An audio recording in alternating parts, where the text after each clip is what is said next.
राधे राधे प्यारे भक्तों, जब जीवन में बहुत शोर होता है तब मन टूट न जाए, यह सबसे बड़ी पाबंदी है। इस बात को समझाने के लिए श्री कृष्ण ने हमें मौन का रास्ता दिखाया।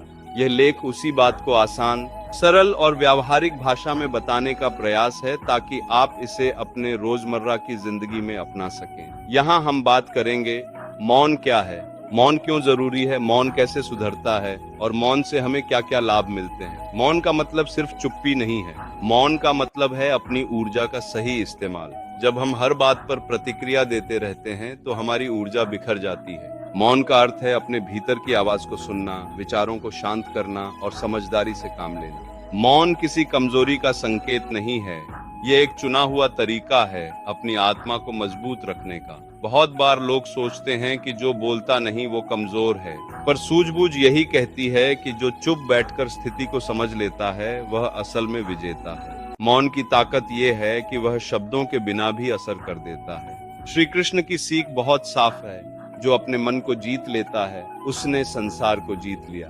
मन को जीतना आसान नहीं, मन बार बार क्रोध, चिंता, ईर्ष्या और घृणा को जन्म देता है। जब हम हर बात पर बोलकर अपना मन और शक्ति खर्च करते हैं तो हम कमजोर हो जाते हैं। मौन रखने से हम अपनी ऊर्जा बचाते हैं और सही समय पर सही काम कर पाते हैं।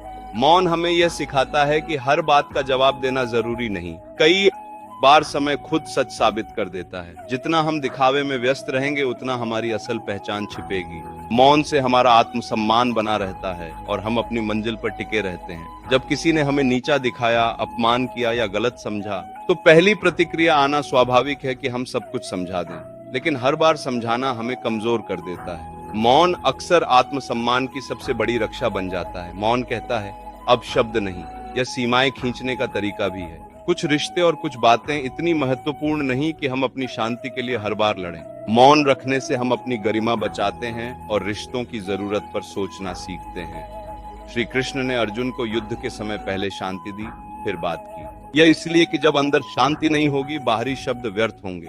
मौन का मतलब पलायन नहीं बल्कि कर्म की साफी और स्पष्टता है। जब आप मौन रहते हैं तो आप अपने कर्म पर ध्यान दे पाते हैं, न कि प्रतिक्रियाओं पर। जो लोग हर बात का जवाब देने में लगे रहते हैं वे अक्सर अपने काम से भटक जाते हैं। मौन आपको अपने लक्ष्य पर टिकाए रखता है। मौन आसान नहीं होता, यह एक अभ्यास है। नीचे कुछ आसान और व्यवहारिक तरीके दिए हैं। सांस पर ध्यान, रोज सुबह 5 मिनट बैठकर अपनी सांसों को देखें। धीरे धीरे सांस लें और छोड़ें। हर बार जब मन भटके बिना किसी आरोप के उसे वापस सांस पर लाएं।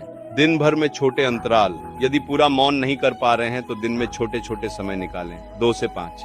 कहना चाहते हैं उसे कागज पर लिखें।